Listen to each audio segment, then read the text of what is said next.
Жолчуларга, сиздердин башчыларга тиешелүү бир анекдот айта кетейин. Эки казак менен кыргыз дос болуп, анан Москвада ушу жол университетин бүтүп келишет. Анан бирөө Алматыга, бирөө Бишкекке келет дагы казак дос бир жыл өтөй кыргыз досун чакырат экен, чай берип коеюн деп. Барса эки кабат үй, шестиси отой Мерседес, жашоосу укмуш. Анан сурайт да кыргыз: "Ай, былтыр эле экөө студент элек, эмне кантип мынча байып кеттиң? Мага бир секретин айтпайсың мага" делет. Жүр деп Алматынын жээгин алып чыгып туруп, "Мына могу жолду көрдүңбү?" "Ооба көрдүм. Шуну мен салдым" дейт. "Мен жасадым" деп. Чекесинен 5 сантиметр, калыңдыгынан 1 сантиметр экономить этип койдум, мына ушинтип байып калдым дейт. Кыргыз кайра келет, келип туруп 3 айдан кийин казак досун чакырат: "Кел, мен ответный чай берейин сага, келип кет" деп. Келсе, казак досунан 2 эсе байып алган кыргыз. 3 кабат үй, Геленваген мингери, дача. "Ай, сен 3 ай мурун эле бир комнат квартирада жашачу эмес белең? Батирде. Батир жалдап, кантип байып кеттиң" десе, "Жүр" деп туруп алып чыгам ушу жерден. Кара балтага чейин көрсөтөй. Ушу жерге жол түшүш керек болчу, мен салбай койдум" деп. Урматтуу Москва шаарындагы мекендештер, эгерде сиз жакын арада Казакстанга чыгып келүүнү ниет кылсаңыз, сизге тажрыйбалуу айдоочу Асылбек мырзаны сунуштайбыз. Биздин Аль Фортуналары кызмат кылат. Унабыз ыңгайлуу жана кенен жолдо кыйналбайсыз. Жолго чыгарда документти чорнойдон текшеребиз. Без пересадка өзүбүз алып кирип чыгабыз. Биздин дарек: метро проспект Мира 39А.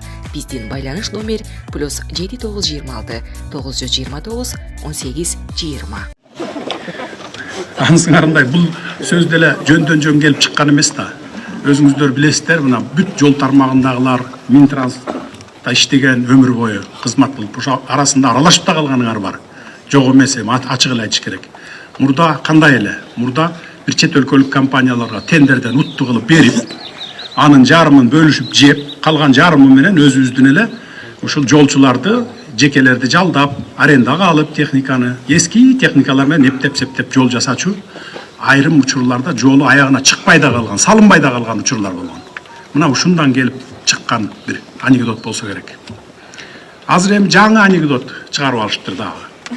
Эми өзүбүздүн эле кыргыздар чыгарганбы же чет өлкөлүктөрбү билбейм.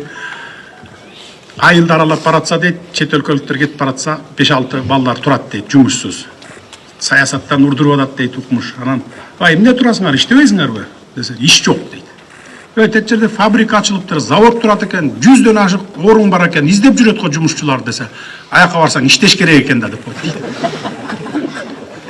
То есть бул анекдоттордун бардыгы өзү турмуштан алынат. Биз кыргыз өзү өлгүдөй жалкоо элбиз, калкпыз. Мына мен азыр өзүмдүн жон териммен өтүп аткан нерсени, бүгүнкү мынакей азыркы ситуацияны айтып берейин. Жаңы өкмөт үйүн куруп атабыз. Билесиздер, баягы мурдакы Ысык көл мейманканасынын ордуна бузуп, азыр жаңы өкмөт үй түшүп атат. Сентябрга чейин бүтөбүз деген планыбыз бар эле. Октябрда саммит өтөт. СНГ өлкөлөрүнүн саммити өтөт, 12 президент келет, ошону ушу жаңы өкмөт үйүнөн тозобуз деп биз пландаштырып атабыз. 500гө жакын, биздин 400дөн ашыгыраак бир аз кыргыз жигиттерибиз иштеп аткан. Эми аман эле бололу, бир күндө 8 саат иштеш керек болсо, анын 5 эле саатын иштейт. 6-чы күнгө чейин иштеш керек болсо, 6-чы базар күнү жок, 1-чи күнү да келбей коет кээ бирөө.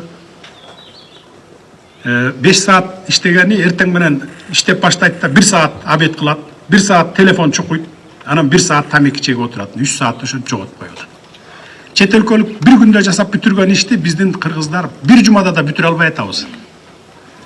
Мына айлабыз кетип, кечээ күнү мына 800гө жакын Дубайдан учуп келген курулушчуларды ушу Бишкекке токтотуп калдык.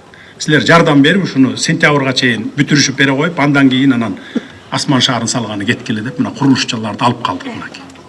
Көрдүңүздөр, мына ошон үчүн анекдоттор дагы, сөздөр дагы жөндөн жөн келип чыкпайт, бул турмуштан алынат. Биздин ошо кыргыздардын жалкоолугубуз ушундай. Мына азыр жумуш орундары жок дейт. Бар турса барбайт, барыбынан кайра кетип калат. Оор экен биякта жумуш деп. Оор болсо ошончолук эмгек акы төлөп берип атат, ишиңе жараша.